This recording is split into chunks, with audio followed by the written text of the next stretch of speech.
that all bets are off? And are there no longer property rights of any description here, including physical property rights, intellectual property rights?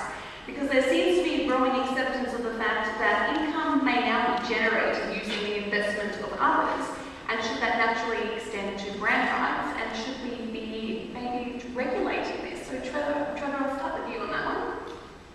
Thank you. Property rights, there seems to be a misconception in the question, because property involved in the sharing economy actually belongs to the person who's sharing it. So if it's a house or a room or a seat in a motor car, that particular property belongs to them. It's a fundamental property right of theirs to let others use it or to rent it out. I don't think it's correct then to compare that with then someone's license or permit to operate a traditional business and to see that license or permit to operate as some kind of monopoly right or some kind of property right. That license or permit should be granted for good reason, either for health and safety reasons or for consumer protection. You shouldn't be granted a license or a permit to create an artificial monopoly. It doesn't make sense. Okay. John, do you have something to say on that? Yeah, look, it's an interesting comment to make, but I'm coming from an industry where I've spent over half of my working life, and I've seen the industry, which is generally mums and dads, the taxi industry in Australia. There are a couple of people who have a significant stake, but nowhere near the percentage or the control that some people might think the players in the taxi industry have. It's essentially mums and dads industry that they've invested in it or they operate in it. They understand that there are laws in place, there are regulations in place, and we think they're there for a good reason. Now, Queensland tends to think, and rightly so, that the taxi industry in Australia, we're the best taxi industry in Australia. Look, there is always room for improvement, and as competition comes on, I mean, we are moving to address that with our own apps and payment apps, etc. But the taxi industry thrives on regulation. Now, does that restrict entry? Yes, it does. Society's got to judge whether that's good or bad. Okay. Lauren, what would you say on that? Well, it is a really complex question, obviously. I think something for me that's always coming to my mind when thinking about the sharing economy more broadly and the difference in these kinds of behaviours where we're suddenly saying, my home's available for other people to use when I'm not here, you can drive my car if you want, and the idea of the sharing economy kind of lending itself to that being kind of something that can happen all the time, anytime, anywhere, whether it's paid for or not. And in fact, I think what these platforms are actually doing is putting some structures around when that can and can't happen in a way that makes it opt-in and opt-out. It's not something that's either completely available all the time or completely unavailable. So this idea that, when it comes down to property rights and things like that, I just don't think that really even enters into the equation. We're sort of making it possible for people to utilise something that's otherwise underutilised for a period of time. And then we're retracting that as soon as it's not convenient anymore. So for me, it's this opt-in, opt-out structure that we're allowing, and that's possibly why it will be more successful than some of its perhaps predecessor movements around communal living and all of these kinds of ideas where it was really opt-in and you were either in or you were either out. So we have this flexibility to partake in a way that suits us as individuals. Okay, Sam? Well, I don't believe that the sharing economy means that all bets are off. I think consumers will have the opportunity to, it's great for consumers to have choice, and I think that there will be a significant amount of regulation that they will effectively self-regulate around that. I think from an Airbnb perspective, we think regulations are a good thing, because I think it provides guidelines for our hosts and our guests to operate within, and ultimately it's about friction of a transaction taking place, and we need to find out, is there enough friction in the market to encourage the folks to continue to participate in the economy, or if we put too much friction into the process, which means that they won't. But ultimately, I think the consumer will decide. Mike, would you agree with that? I had an interesting experience this year. I was telling Sam,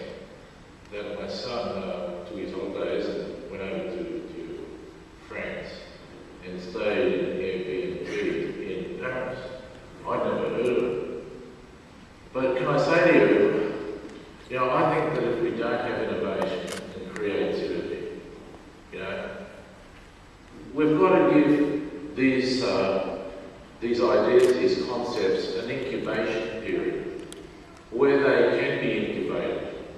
And as human beings, I believe that creativity is the heart and soul of why we are where we are today, in terms of medical technology, in terms of technology, and quite honestly, I think that we get far too restrictive in terms of applying legislation, over-governing before we allow the incubation to occur. Because if you look at Airbnb now, the more it changes, the more it stays the same. It's actually becoming almost a commercial hotel in its own way.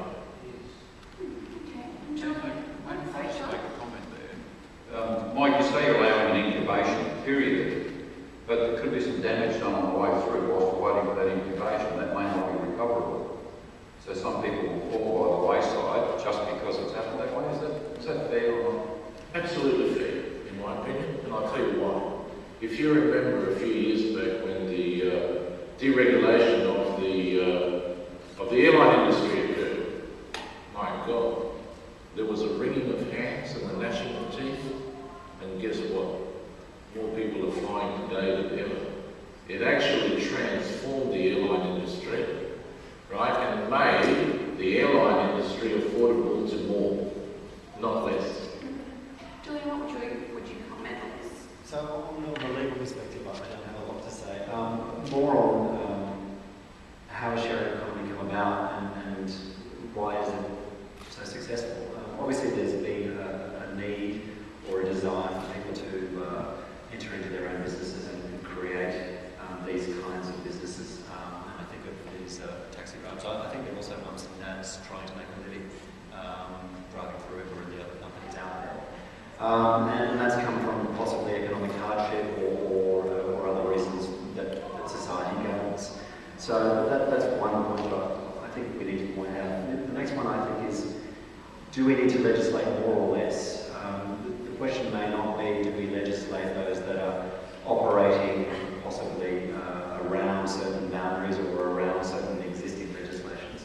Possibly the answer is to legislate less the companies that are more conservative or pre-existing.